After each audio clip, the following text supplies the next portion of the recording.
Efter en sæson i Serie 2 hedder det nu Serie 3 igen, og vi har været i gang med forberedelserne i løbet af sommeren. Hvordan synes du, det er gået? Udmærket, vil jeg sige. Altså umiddelbart synes jeg, det er gået fint. Jeg synes, det er jo altid lidt sjovt eller spændende, om man vil, med de her lidt korte pauser. Man skal til at omstille sig til en ny sæson, og så kan man sige, så står vi samtidig i en situation, hvor vi skal til at spille Serie 3 igen. Det er også spændende. Jeg plejer gerne at sige, at det at rykke op i Serie 2, det er en svær sæson. Men at rykke ned på Serie 2 og skal spille Serie 3 igen, det er mindst lige så svært.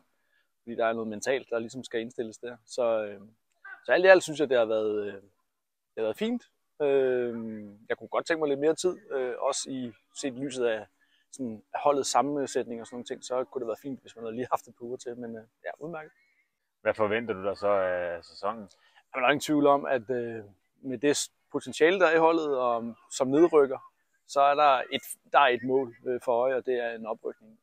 Det har vi måske før i tiden ikke været så gode til at melde ud, men det er jeg ikke bange for at sige, at det er ambitionen 100%. Går vi 100% efter, så skal vi selvfølgelig være klar over, at det er ikke bare noget, der kommer let til os, og vi får ikke givet noget som helst. Der er som sagt en ret stor mental opgave i at få folk til at få den der vindermentalitet, vi havde sidst vi spillede Serie 3, som selvfølgelig så blev, kan man sige, smadret godt og grundigt i Serie 2. Den skal bygges op igen, og så når den er på plads, så forventer jeg 100%, at når vi står her med et års tid, så spiller vi i Serie 2 igen. Der er jo stoppet et par stykker fra førsteholdet, nogen der har spillet en masse kampe, men der er også kommet nye til. Hvad siger du til det?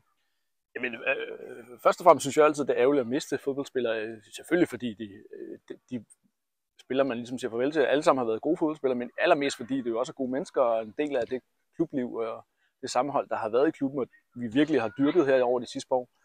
Så det synes jeg jo sådan personligt er ærgerligt at miste kammerater. Det er jo ikke fordi man mister dem, men man kan sige, man har i hvert fald ikke den daglige gang med dem mere. Det er da ærgerligt. Det synes jeg er ærgerligt. Så er der kommet nye spillere til, det gør der jo næsten altid, og der er også kommet noget kvalitet. Det luner jeg mig da rigtig meget ved, og det skal der også til, hvis vi vil stå ved vores ambitioner om at rykke op i Serie 2, så skal vi have kvalitet i holdet, og det er der absolut kommet. Så jo, jeg er selvfølgelig altid ked af, når folk forlader en klub, men er rigtig, rigtig glad, når folk også ønsker at komme til vores klub, fordi det betyder meget for os. På lørdag, når vi spiller første kamp, både første og anden hold heroppe på stadion, der er der byfest. Hvad tænker du om det? Ja, det er fedt. Altså, det er fedt, at vi kunne gøre det sådan, at begge hold, kan man sige, på seniorafdelingen kunne få en hjemmekamp. Samtidig med, at der rent faktisk også er lidt festivitas i byen, og forhåbentlig mange mennesker. Festen holdes lige rundt om hjørnet her, så jeg forventer, at folk gider komme op og se os spille fodbold. Der er jo stadigvæk en hype omkring Svinninge IF, og folk gider jo godt følge os på SoMe, hvor vi ellers er repræsenteret, så jeg forventer da også, at folk gider komme op og se os spille fodbold. Jeg tror, at vejret bliver godt, og kampene bliver gode, så det forventer man, at folk gider. Ja. Yes. Jamen, held og lykke med sæsonen. Tak skal du have. Tak.